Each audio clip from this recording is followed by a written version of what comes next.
In one of my last videos I told you that the trigger of the Steyr is a bit better than the trigger from the Glock. So now let's see what I meant with this. The pistol is empty, there's no round in it. I will put the slide back. Now the pistol would be ready to fire, and I will slowly pull the trigger, and as you can see there is a hard point at this stage, and when I pull the trigger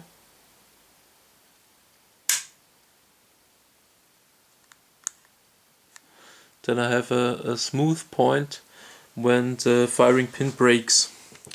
The trigger reset on the Steyr isn't that good as on the Glocks, because you can't feel when the trigger reset is reached. When I pull the slide back and then I let the trigger forward,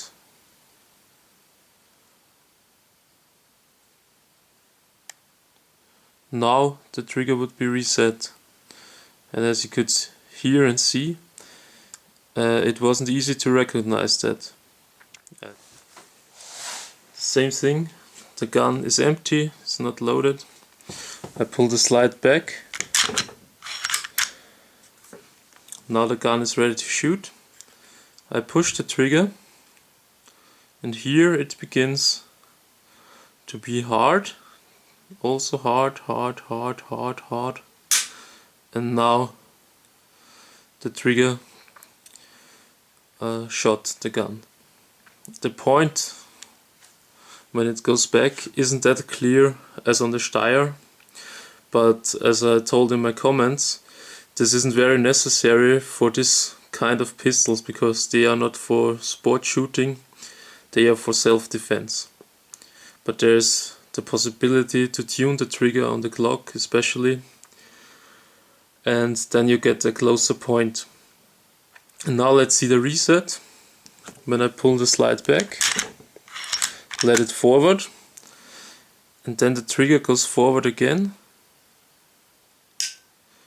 and you could hear the click. This click is the Glock trigger reset, and you don't have to let him go forward again, just like on the Steyr. And now you can shoot again. So once again the trigger reset.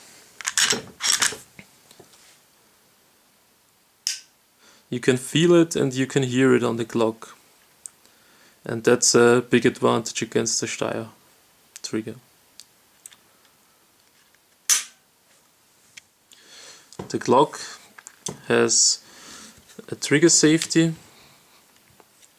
There is this small part, and it is on the frame, and when you don't pull it back, the small part can't go up and you won't be able to pull the trigger back. So there's also a safety of the firing pin in the Glock. It's called the firing pin safety. It is this bolt here, and when this bolt isn't pushed in, the firing pin can't move forward. When you push the bolt in, firing pin can move forward. At the trigger mechanism, this is made by this part here. When it goes back, it pulls the bolt down, and the firing pin would be able to go forward, but the firing pin is held by this plate. As you see, normally this plate is up, and it holds the firing pin. When you release the trigger,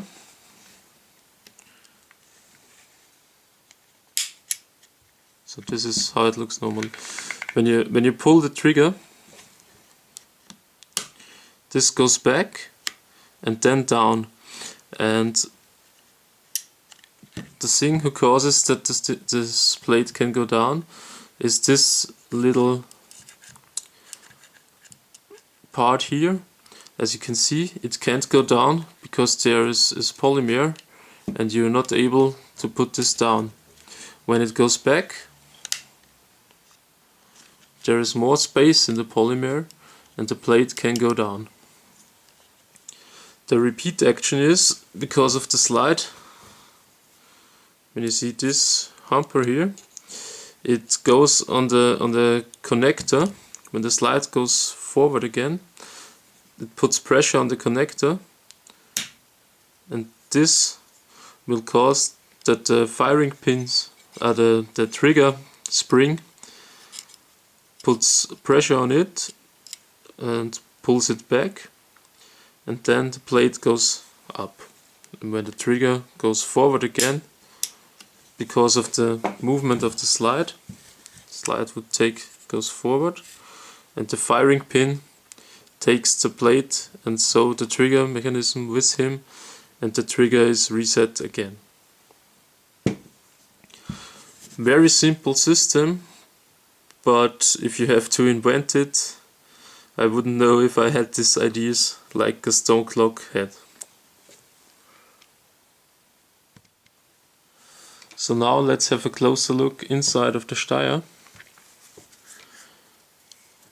The Steyr has a safety. You can key the pistol with this key. I think the safety isn't a really good safety, because if somebody wants to shoot with the pistol, he's able to unlock the safety with a screwdriver, and so I don't like this kind of safety.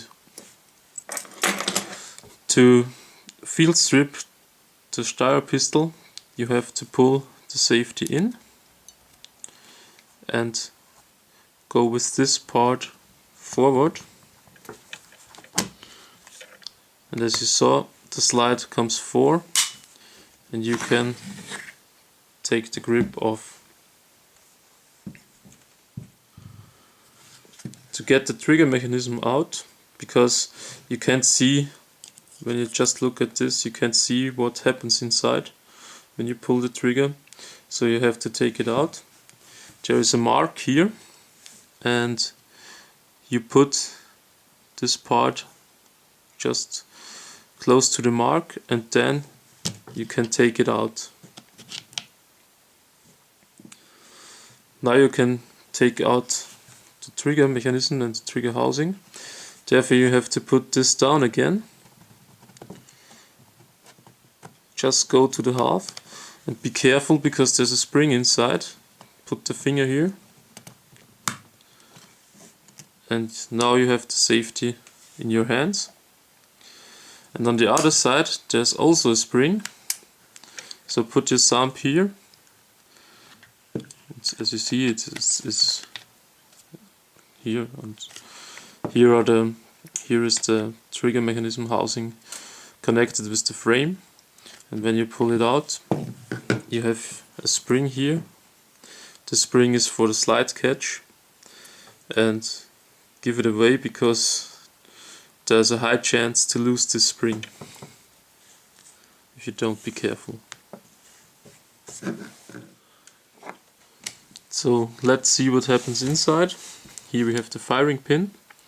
When the slide goes forward again, the firing pin has a spring inside, and as you can see, the firing pin always wants to go forward. So the firing pin pushes pressure on this plate, especially here. When I pull the trigger, you see there's nothing happen, but if the firing pin pushes pressure on here, I simulate it with my finger, put a bit of pressure in here, then the mechanism takes the plate backwards, and the pressure of the pin will make the plate going downward, and so the firing pin is released and will fire the round when you pull the trigger. Very tricky part, and I think the mechanism on Glock isn't that complicated, but does the same thing.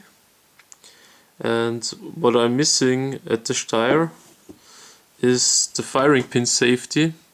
At Glock it is a bolt here which always looks that the firing pin can't move forward.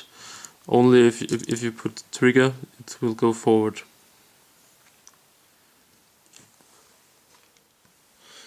let's simulate it with the slide on it. So I will push the trigger mechanism forward, and you see here the firing pin, and it will go back with the plate I've shown you before. Now it goes for the firing pin goes back with the plate, and now the gun is ready to shoot. There's pressure on this plate because when I pull the trigger now, it will take the plate backwards. The plate goes down, the firing pin shoots the round, and the gun repeats itself because of the pressure of the round. Slide will go back, and then it go forward again, takes the firing pin with him. Firing pin pressure takes the trigger mechanism with him, and there are also springs who reset the trigger. And when I pull the trigger back, plate goes backward, firing pin goes forward, pistol shoots, and the same thing starts again. I didn't make a video yet to reassemble the Steyr pistol, so I will do this in this video. Therefore, you have to put this spring back again. It's the spring for the slide catch. Put it in like this. Then take the slide catch, go between spring and trigger mechanism frame, pull it up, and it will hold. But be careful, it doesn't hold really good. It's easy comes out again, so just be careful with the spring. Then put the trigger mechanism housing back in the frame. First on the back. And then you have the safety to put in. Be careful, there's also a spring.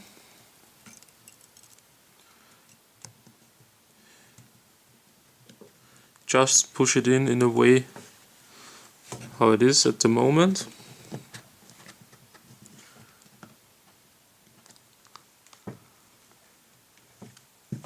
And when everything is fitted, then go in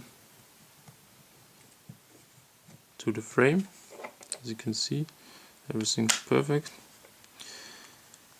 Then take the key for the safety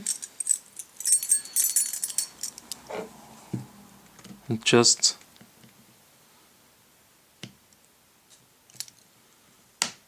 take the safety in the right position. And then take the bolt, go in, and there you also have to see the mark, push pressure on it, and it's in again. You can remove the spring and the barrel like this. It's just like on a Glock. Put it together again, push the spring again in, and now you can complete assemble the Steyr M9A1. Now it's reassembled again. I think assembling is a bit trickier than on a Glock. The system is also more complicated, and the big advantage, as I told you in my last video, is the grip on this pistol. It fits very well, but I still prefer Glocks, and I hope you enjoyed the video. See you next time.